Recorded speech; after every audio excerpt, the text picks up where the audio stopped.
জনজাতি কল্যাণ দপ্তরের পক্ষ থেকে আজ একটি পর্যালোচনা সভার আয়োজন করা হয়। মূলত আজ উপস্থিত ছিলেন এই পর্যালোচনা সভাতে মন্ত্রী বিকাশ দেববর্মা। একই সঙ্গে উপস্থিত ছিলেন দপ্তরের অন্যান্য আধিকারিকরাও। গোটা বিষয় নিয়ে কি বললেন এদিন মন্ত্রী, শুনুন। মূলত আজকে কি বিষয় নিয়ে আপনাদের? নমস্কার মিডিয়া বন্ধুদেরকে।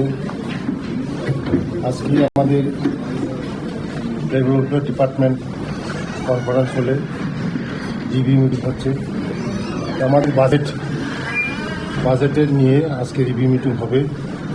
আমাদের ডিপার্টমেন্টের যে বাজেটগুলো, এটা খরচ কীভাবে হচ্ছে, এটা নিয়ে আজকে আলোচনা হবে। আমার সঙ্গে আছে আমার সেক্রেটারি সাহেব, ডাইরেক্টর সাহেব, সব ডিপার্টমেন্টের অফিসারগণ আছে। আগামী দিন আমাদের ট্রাইবাল ওয়েলফেয়ারকে আরও দ্রুততার সঙ্গে কাজ করার জন্য এই রিভিউ মিটিংটা হচ্ছে। আগামী দিন আমাদের জনজাতিদের জন্য নতুন নতুন স্কিম কীভাবে করা যায়, এটা নিয়ে চিন্তা ভাবনা করা হবে আজকে। ধন্যবাদ।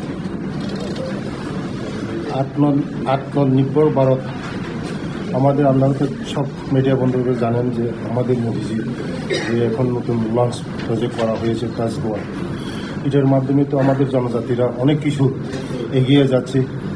মেন আমাদের জনজাতিরা আগে শিক্ষা দীক্ষার এত জোর দেওয়া হতো না।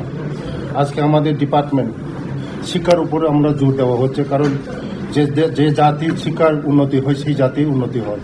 তার জন্য আমাদের মেইন ইম্পর্টেন্ট শিক্ষার উপরেই জোর দেওয়া হচ্ছে। আগামী দিন আমাদের, আপনারা সবাই জানেন, আমাদের 35 বছরের যে সরকার ছিল, তাদের যে সরকারের সময় কোনো কিছু হতো না আমাদের। এখন দেখেন আমাদের সরকার আসার পরে প্রত্যেক স্কুলের মধ্যে আমাদের স্মার্ট ক্লাস এর মাধ্যমে ছাত্রীদের জন্য আপগ্রেডেশন কীভাবে আরও ভালো করে এডুকেশন করা যায়, ভালো করে মানুষ করা যায়, তার জন্য আমাদের বিশেষ এই নতুন সিদ্ধান্তগুলি হচ্ছে। আমাদের সরকার আমাদের জনজাতিদের উপর বিশেষ আরও জোর দিচ্ছে, কারণ জনজাতিরা যদি এগিয়ে না যায় কোনোদিন বিকশিত ত্রিপুরা হবে না আর শ্রেষ্ঠ ত্রিপুরা হবে না। তার জন্য জনজাতিদের উপরেই এখন আমাদের সরকার বেশি নজর দেওয়া হচ্ছে। থ্যাংক ইউ, ধন্যবাদ। আপনারা শুনলেন মন্ত্রী বিকাশ দেববর্মার বক্তব্য। অবশ্য দেশের প্রধানমন্ত্রী চাইছেন আত্মনির্ভর ভারত গড়ার, এবং সেই প্রধানমন্ত্রীর উদ্ধৃতি দিয়ে আত্মনির্ভর ত্রিপুরা কিভাবে গড়ে তোলা যায়, শ্রেষ্ঠ ত্রিপুরা কিভাবে গড়ে তোলা যায়, তা নিয়ে জনজাতি কল্যাণ এবং তাদের শিক্ষার মান ঘটানো অত্যন্ত জরুরি। তাই রাজ্য সরকারও সেক্ষেত্রে গুরুত্ব দিচ্ছে।